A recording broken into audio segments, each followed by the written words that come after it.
किसान भाइयों नमस्कार। अनार खेती के बारे में जानकारी देने के लिए हमने जो ये ऑडियो प्रसारित किया है, इसमें मैं सुशांत सुर्वे, संगमनेर महाराष्ट्र, आप सभी का स्वागत करता हूं। अनार खेती में अभी एक 3 से 4 प्रॉब्लम जो है वो किसानों द्वारा पूछे गए थे, तो ये सवालों के जवाब देने के लिए ये ऑडियो क्लिप जो है हम प्रसारित कर रहे हैं। इसमें पहला सवाल ये था, एक 4 सवाल, इसमें 3 से 4 सवाल जो है वो कॉमन थे। तो इसमें पहला सवाल एक था कि अगस्त सितंबर में जो है वो इथेनॉल स्प्रे किया था बहुत सारे किसानों ने, तो इसके बाद जो है वो फ्लावर ड्रॉपिंग का इशू बहुत जगह पे आ गया। अभी सवाल जो इसमें आ रहे हैं, तो ये पहला सवाल इसमें आ रहा है कि अभी फ्लावर ड्रॉपिंग तो हो गया है, तो बाद में इसको फूल निकल सकते हैं क्या, और कितने दिनों तक जो है वो फूल निकल सकते हैं, ये पहला सवाल है। दूसरा सवाल किसानों ने ये पूछा था कि अभी फूल नहीं निकलते हैं तो बाद में इथेनॉल जो है वो कब स्प्रे करना पड़ेगा, नया इथेनॉल जो है हमें कब लेना पड़ेगा। अभी ये फेल गया है पहला इथेनॉल मारने के बाद, तो दूसरा इथेनॉल कब स्प्रे करना पड़ेगा, ये दूसरा सवाल इसमें था। तीसरा सवाल इसमें जो है तो ये है कि इसके बाद अगर ये सीजन मतलब ये फेल गया है पहला इथेनॉल, तो दूसरा इथेनॉल मारने तक बीच में जो है वो क्या काम करना चाहिए। और जो लास्ट का सवाल इसमें था कि पहले इथेनॉल के वक्त जो है वो हमने फर्टिलाइजर डाला था, तो फर्टिलाइजर अभी फिर से उसे डालना पड़ेगा क्या जब हम नया सीजन लेने वाले हैं तब, कि जो हमने पिछली बार फर्टिलाइजर बेसल डोज जो दिया था इसके ऊपर जो है वो काम चल जाएगा। ये चौथा सवाल इसमें है।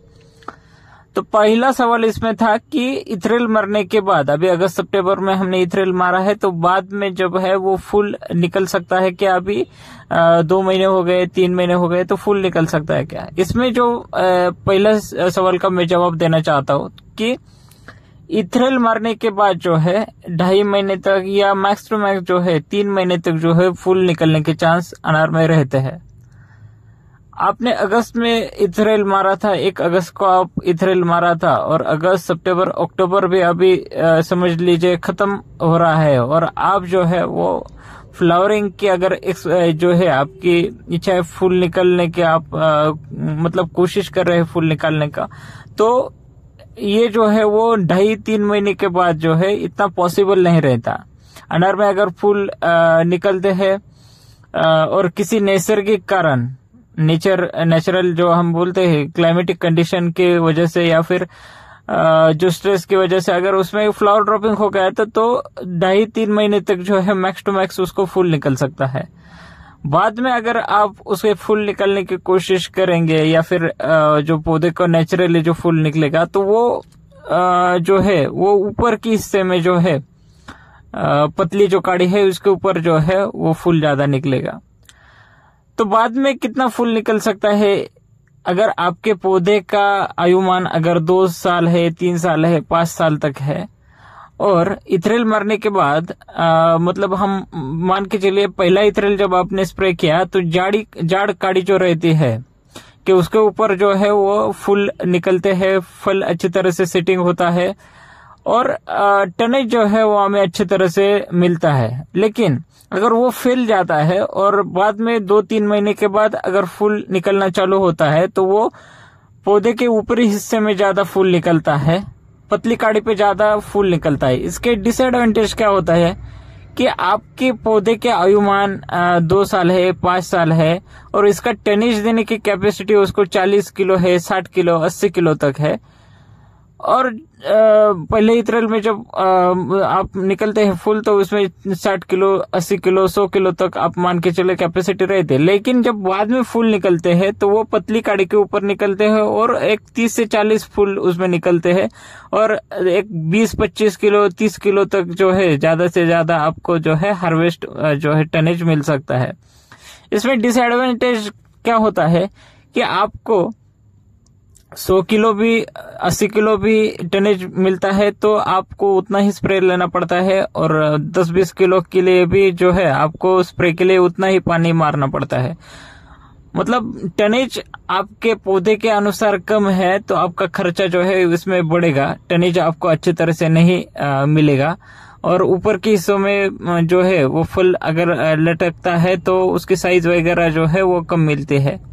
और जो है हमारा 1-2 महीना भी, मतलब इथरेल मारने के बाद 6 या 7 मंथ में जो है प्लॉट हार्वेस्ट के लिए आ जाता है। लेकिन बाद में फूल जब लेट निकलेंगे तो ये 1 साल तक, मतलब 10-12 महीने तक जो है वो हमारा सीजन चला जाता है।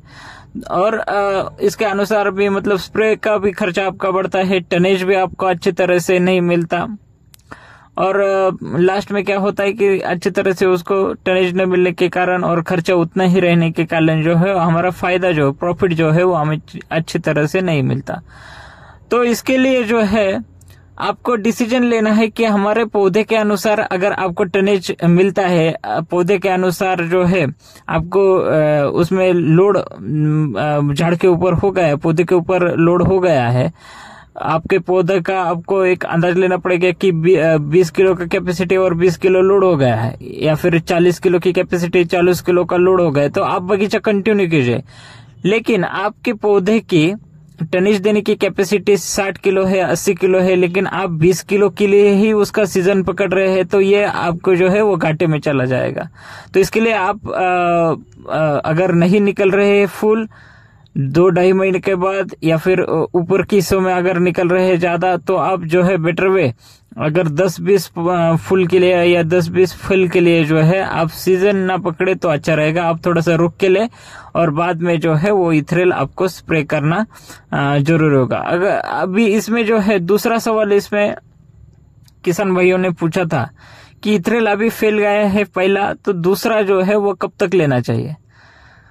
मान के चलिए आपने 1 अगस्त को जो है इथरेल स्प्रे किया है और किसी कारण उसको फूल नहीं निकले हैं या फिर अच्छे तरह से उसका पत्ते अच्छे तरह से नहीं जड़े, तो आप जो दूसरा इथरेल है या फिर दूसरे बार आप बाहर पकड़ना चाहते हैं तो कम से कम बीच में जो है 2-2.5 महीने का अंतर रखना जरूर है। बहुत सारे किसान क्या करते हैं कि एक आधा बाहर फैल गया है तो 1 महीने का अंतराल उसको देते हैं और बाद में इथरेल जो है फिर से प्रयास करते हैं कि पत्ते जड़ने का। लेकिन क्या होता है कि जब इथरेल मारते हैं आप, उसके बाद जो नई पत्ती निकलती है तो उसको मैच्योरिटी आने में थोड़ी देर लगती है, उसमें 2-2.5 महीना तक आपका चला जाएगा। पत्ती जब तक रफ हो नहीं जाती, अच्छी तरह से वो मैच्योर नहीं हो जाती, तब तक आप जो है वो दूसरा इथरेल स्प्रे नहीं कर सकते। अगर आपके यहाँ पत्ती पतली है, वो सॉफ्ट है और आप इथरेल मतलब हमारा तो प्रमाण इसमें रहता है 1 से 2 मिली, लेकिन 2.5 मिली तक भी आप मारते हैं इस कंडीशन में तो वो पत्ती नहीं गिरेंगे, और पत्ती नहीं गिर के जो है वो आपके काड़ी को जो है, पौधे के काड़ी को जो है वो डैमेज कर सकती है। तो इसके लिए आपको कंडीशन ये ध्यान में रखनी पड़ेगी कि पहला इथरेल हमारा मार के फेल हो गया है तो दूसरा इथरेल जो है हमें कम से कम 2.5 महीने तक जो है वो दूसरा इथरेल नहीं लेना है। और जब पत्ती मैच्योर हो जाती है, अच्छी तरह से रफ हो जाती है, तो बाद में जो है आपको दूसरा जो इथरेल अगर पहला बाहर फैल गया है तो दूसरा बाहर के आप अर्लीस्ट मतलब 2.5 महीना जो है वो मिनिमम है। इसके ऊपर जो आप 3 महीने 4 महीने के बाद भी आप इथरेल स्प्रे करेंगे तो वो अच्छा रहेगा। जितना आप लेट स्प्रे करेंगे, जितना पत्ते मैच्योर हो जाएंगे उतना वो अच्छा रहेगा। लेकिन कम से कम जो है 2-2.5 महीने का अंतर इसमें रखना जरूरी है। दूसरा इथरेल जो है आप 2-2.5 महीने के बाद स्प्रे करेंगे तो वो अच्छा रहेगा। इसके पहले अगर आप स्प्रे करते हैं तो वो काड़ी को जो है वो डैमेज कर सकता है। पहले 2 सवाल इसमें हो गए हैं। तीसरा सवाल ये था किसानों का कि इसमें जो है कि अभी अगस्त का बाहर फैल गया है तो जनवरी में हमें लेना है बाहर, तो वो बीच में क्या काम करने चाहिए। तो ये रेस्ट पीरियड मैनेजमेंट जो है वो रेस्ट पीरियड का शेड्यूल क्या रहा है, क्या करना चाहिए, ये हमारे मराठी में हमने ये PDF बनाई थी, वीडियो भी इसका यूट्यूब पे अवेलेबल है। हमारा जो चैनल है सुशांत सुर्वे डालिम करके भी आप सर्च कर सकते हैं, या फिर जय किसान कृषि इस नाम से भी सुशांत सुर्वे ऐसा भी आपने सर्च किया तो भी आपको यूट्यूब पर मिल जाएगा। ये चैनल अगर आप सब्सक्राइब करते हैं तो इसके माध्यम से भी बहुत अच्छी जानकारी जो है आपको मिलेगी। तो ये शेड्यूल जो है रेस्ट पीरियड का हमने दिया है, वो रेस्ट पीरियड का शेड्यूल आपको अच्छी तरह से फॉलो करना है। रेस्ट पीरियड का शेड्यूल आप अच्छी तरह से फॉलो करते हैं तो पत्ती अच्छी तरह से रफ हो जाएगी। और दूसरा इसमें जो है वो काड़ी में स्टोरेज अच्छी तरह से आपको मिल जाएगा। और अगर काड़ी में स्टोरेज अच्छी तरह से मिलता है, पत्ते अच्छी तरह से रफ होते हैं, तो इसमें पहला फायदा आपको ये होगा कि पत्ते इथरेल मारने के बाद अच्छी तरह से झड़ेंगे। आपको दोबारा फिर से इथरेल मारने की, मतलब आपने इथरेल स्प्रे किया है, पत्ते गिरे नहीं, बाद में फिर से 2-4 दिन में आप इथरेल का प्रयास करते हैं तब भी पत्ते नहीं गिरते, तो ये कंडीशन में क्या होता है, बार बराबर आप इथरेल स्प्रे करते हैं तो वो काड़ी को डैमेज कर सकता है। लेकिन रेस्ट पीरियड मैनेजमेंट अगर आपने अच्छी तरह से किया, रेस्ट पीरियड में जो हमने स्प्रे दिए है तो वो अच्छी तरह से आपने लिए, तो इसका फायदा जो है वो पत्ते अच्छी तरह से झड़ेंगी। अच्छी एक ही बार में आपको अच्छी तरह से पत्ते झड़ जाएंगे, अच्छी तरह से उसका जो है डिफोलेशन होगा। और दूसरा इसमें फायदा ये होता है कि काड़ी में स्टोरेज अच्छी तरह से होने से फीमेल फ्लावर की संख्या जो है वो आपको ज्यादा मिलेगी। दूसरा इसमें फायदा ये भी होगा कि जो स्ट्रोक निकलते हैं फ्लावर के वो अच्छी तरह से निकलेंगे। स्ट्रोक अच्छी होने से कारण क्या होगा कि वो बगीचा अच्छी तरह से सेट होगा, जल्दी सेट होगा, और फ्लावर ड्रॉपिंग का इश्यू जो है वो आपको कम से कम आएगा। तो ये फायदे होते हैं। रेस्ट पीरियड मैनेजमेंट में क्या स्प्रे लेना चाहिए या आपको अगर मालूम नहीं है तो इसकी पीडीएफ जो है हम ग्रुप के ऊपर डालेंगे, आप वो पीडीएफ के अनुसार स्प्रे लीजिए। उसका ज्यादा खर्चा नहीं आता आपको, 1,000 एकड़ के लिए आपको 1,000 1,500 तक ज्यादा से ज्यादा खर्चा इसमें आता है। तो वो अच्छी तरह से स्प्रे करेंगे तो उसका फायदा जो है आपको बाद में, मतलब आपको फूल निकलने के लिए कोई अलग से दवा नहीं लेनी पड़ेगी। फूल ड्रॉप हो रहे तो उसके लिए आपको अलग से कोई दवा लेनी नहीं पड़ेगी, या फिर पत्ते नहीं गिर रहे, ये प्रॉब्लम जो है वो आपको कम आएगी। तो आप जो है रेस्ट पीरियड मैनेजमेंट बीच में बगीचा पकड़ने से 1 महीना के लिए वो रेस्ट पीरियड का मैनेजमेंट अगर अच्छी तरह से करते हैं तो उसका फायदा जो है आपको अच्छी तरह से मिलेगा।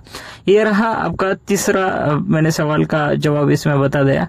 और चौथा इसमें सवाल था किसानों का कि हमने पहला इथरेल जब लिया था तब उसको बेसल डोज वगैरह जो है फर्टिलाइजर अच्छी तरह से दिया था, तो बाद में फर्टिलाइजर का डोज जो है हमें फिर से देना पड़ेगा क्या? तो इसमें एक कंडीशन ये है कि आपके यहाँ रेनफॉल कितना हुआ है, बारिश कितनी हुई है, ये आपको देखना पड़ेगा। अगर आपके यहाँ बहुत, मतलब आपने ये फर्टिलाइजर डाला और इसके बाद बहुत जोरों से बारिश हुई है, ज्यादा दिन तक बारिश चली है, और फर्टिलाइजर का डोज जो है वो फर्टिलाइजर जो है वो रूट जोन के नीचे लीच आउट हो गए हैं, तो जो है आपको फर्टिलाइजर का डोज इसमें फिर से देना पड़ेगा। आपने पहला जितना डाला है उससे उस अनुसार अगर आप 50% और 80% तक भी डालते हैं इसमें तो भी चलेगा। और पूरा अगर लीच आउट हुआ है तो आपको फिर से जो है बेसल डोज आपको डालना पड़ेगा। मतलब मान के चलिए आपके यहाँ बारिश हुई है और बारिश का पानी 3 फीट तक या 4 फीट तक नीचे गया है, जमीन में लीच आउट हुआ है, तो आपको जो है फर्टिलाइजर लीच आउट हुआ है, अनार के रूट के जोन के बाहर आपको फर्टिलाइजर चला गया है, तो आपको जो है फर्टिलाइजर का डोज फिर से देना पड़ेगा। दूसरा, अगर इसमें बारिश बहुत ज्यादा जोरों से नहीं हुई है, आपने जो फर्टिलाइजर डाला है वो अभी आपको दिख रहा है कि वो बाकी है अभी रूट जोन के नजदीक, तो आपको ज्यादा फर्टिलाइजर फिर से उसमें डालने की कोई जरूरत नहीं। आप उसमें आधा या फिर 25% एक्स्ट्रा फर्टिलाइजर जो है वो डाल देते हैं तो भी चलेगा। फर्टिलाइजर डालते वक्त जो है हमने बताया था कि आप मिट्टी परीक्षण जो है वो अच्छी तरह से करके लीजिए। मिट्टी परीक्षण जिन किसानों को मालूम नहीं कैसे मिट्टी लेनी है तो वो हमें कांटेक्ट कर सकते हैं, और मिट्टी परीक्षण जो है वो अपने यहाँ भी अच्छी तरह से होता है। मिट्टी परीक्षण का फायदा ये आपको मिलेगा कि जो जमीन में आपको डिफिशिएंट है, जो कम है, वो आप डालेंगे तो वो पौधे के लिए और जमीन के लिए फायदेमंद रहेगा। इसमें ग्रोथ जो है पौधे की बढ़ेगी, टनेज जो है वो आपको अच्छी तरह से मिलेगा। लेकिन आपको पता ही नहीं आपके मिट्टी में क्या है। तो इससे क्या होगा, एक आधा घटक आपके जमीन में, एक आधा न्यूट्रिएंट आपकी जमीन में ज्यादा है और आप फिर से वही डालते हैं, तो वो दूसरे न्यूट्रिएंट को जो है वो साइड में हटा देता है और उसकी टॉक्सिसिटी अगर तैयार हो जाती है तो उसका फायदा न मिले लेकिन नुकसान जो है उसमें ज्यादा आपको मिलता है। और इसमें दूसरा ये प्रॉब्लम होता है कि आपका खर्चा भी बढ़ता है। मान के चलिए आपके जमीन में फास्फोरस ज्यादा है तो आप फिर से फास्फोरस डीएपी उसमें डालेंगे तो वो जो है उसके मतलब जो है उसके डालने का जो है वो कोई फायदा नहीं है, वो खर्चा बढ़ाएगा और दूसरे न्यूट्रिएंट को वो साइड में जो है हटा देगा और उसकी डिफिशियंसी जो है आपकी जमीन में दिखने, आपके पौधे के ऊपर जो है वो दिखनी चालू होगी। तो इसके लिए मिट्टी परीक्षण जो है वो जरूर कीजिए। कैसे मिट्टी का सैंपल लेना है, कहाँ पे भेजना है, इस इंफॉर्मेशन के लिए हम जो है आप जो है हमें कांटेक्ट कर सकते हैं। तो 4 सवाल जो है मैंने इस ऑडियो क्लिप में जो है वो कवर करने की कोशिश की है। पहला इसमें मैंने रिपीट में फास्ट उसमें करता हूँ। पहला मैंने बताया कि इथेनॉल मारने के बाद मैक्स टू मैक्स 2.5-3 महीने तक आप वेट कर सकते हैं फूल निकलते हैं या नहीं। अगर निकलते भी है तो आपको देखना पड़ेगा कि आपके पौधे की कैपेसिटी कितनी है टनेज देने की। वो 80 किलो का है, 80 किलो की उसकी कैपेसिटी है, फल दे सकता है, लेकिन आपके यहाँ 10-15 किलो ही सेट हुआ है तो आपको जो है वो पकड़ के क्या फायदा कितना मिलेगा ये आपको डिसीजन लेना पड़ेगा। स्प्रे के लिए तो आपको उतना ही पानी लगेगा, स्प्रे के लिए आपको उतना ही पेस्टिसाइड यूज करना पड़ेगा, स्प्रे के लिए आपको उतना ही खर्चा चले जाएगा, लेकिन टनेज अगर आपको कम मिलता है तो वो जो है वो प्रॉफिट आपको अच्छा नहीं मिलेगा, उसमें नुकसान ज्यादा होगा। दूसरा इसमें मैंने बताया कि मैक्स टू मैक्स कितना इसमें अंतर लेना है कि 2.5-3 महीने के बाद जो है वो आप ज्यादा से ज्यादा दूसरा इथेनॉल स्प्रे करने की कोशिश कीजिए। पहला इथेनॉल फैल गया और इसके बाद आप 1 महीने में या फिर 1.5 महीने में आप दूसरा इथेनॉल स्प्रे करेंगे तो वो भी फैल जा सकता है।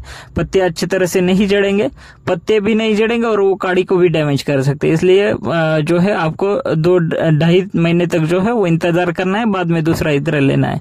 तीसरा इसमें मैंने क्लियर आउट किया कि इथेनॉल लेने से पहले जो है वो रेस्ट पीरियड शेड्यूल आपको अच्छी तरह से फॉलो करना है। रेस्ट पीरियड का मैनेजमेंट आप अच्छी तरह से कीजिए, उसके अनुसार आप स्प्रे कीजिए। क्या इसमें ये करना है, रेस्ट पीरियड मैनेजमेंट क्या करना है, ये हमारे पास पीडीएफ है, या फिर जिन किसानों को जरूरत है तो उनको हम जो है वो बता देंगे कि क्या क्या आपको स्प्रे लेना है, उस अनुसार स्प्रे लीजिए। इसमें क्या होगा कि फ्लावरिंग भी अच्छी तरह से मिलेगी, फीमेल फ्लावर भी अच्छी तरह से मिलेंगे, फुल ड्रॉपिंग भी कम हो जाएगी और काड़ी का स्टोरेज अच्छी तरह से बन जाएगा, उसका फायदा होगा और पत्ते भी अच्छी तरह से आपके यहाँ चढ़ेंगे। चौथा इसमें मैंने बोला कि बेसल डोज कब डालना है, कितना डालना है या फिर रिपीट करना है, तो मिट्टी परीक्षण अनुसार आपको बेसल डोज डालना है। बारिश अगर आपके यहाँ हुई थी, पहले इथेनॉल मारने के बाद बारिश ज्यादा हुई थी तो आपको जो है फर्टिलाइजर डोज जो है रिपीट करना पड़ेगा। बारिश कम थी, ज्यादा दिन तक चली लेकिन कम थी बारिश, फर्टिलाइजर डोज जो है वो हमारे अनार रूट जोन के बाहर नहीं चला गया तो आपको जो है फिर से फर्टिलाइजर नहीं डाला या फिर कम डाला तो भी चलेगा, इसमें आपको ज्यादा फर्टिलाइजर देने की जरूरत नहीं है। तो ये 4 सवाल जो है किसानों ने पूछे थे, तो इस सवाल का मैंने जो है वो जवाब देने की कोशिश इस माध्यम से की है। हमारे यूट्यूब चैनल भी है सुशांत सुर्वे डालिम्ब, या फिर जय किसान कृषि सुशांत सुर्वे ऐसा सर्च करके भी वो आपको मिल जाएगा। तो वो भी आप उस चैनल के ऊपर भी बहुत अच्छे सारे वीडियो है, आप वो भी देख सकते हैं। चैनल आपको अच्छा लगा, वीडियो आपको अच्छे लगे तो चैनल सब्सक्राइब जरूर कीजिए। ज्यादा से ज्यादा किसानों तक ये इन्फॉर्मेशन जो है वो प्रचारित कीजिए। जो किसान हमारे व्हाट्सएप ग्रुप के साथ जुड़े नहीं हुए वो मैसेज हमें कीजिए, आपको जो है व्हाट्सएप ग्रुप में शामिल किया जाएगा और उस माध्यम से जो है वो सवाल जवाब मतलब आपके सवाल जैसे आएंगे तो उस अनुसार जवाब देने का हम प्रयास करेंगे। तो इस अनुसार आपको भी अच्छे से अच्छे सिंपल लैंग्वेज में जो है वो जवाब हम देने का प्रयास करेंगे। आज की क्लिप आपको कैसी लगी या फिर आपको इसमें कुछ सवाल हो, आपके कुछ इसके अलावा कुछ दूसरा क्वेश्चंस हो तो आप जो है वो जरूर पूछ सकते हैं, रिप्लाई कर सकते हैं ग्रुप के ऊपर। या फिर हमारे यूट्यूब चैनल पे भी आप पूछ सकते हैं, या फिर व्हाट्सएप ग्रुप में भी जो है आप सवाल पूछ सकते हैं। नेक्स्ट ऑडियो क्लिप अभी हम ऐसे सवालों के ऊपर जो है वो बनाएंगे और जल्द से जल्द जो है वो हमारे व्हाट्सएप ग्रुप में इसको प्रसारित करेंगे। आज का ऑडियो जो है आपको कैसा लगा ये जरूर बताइएगा। धन्यवाद।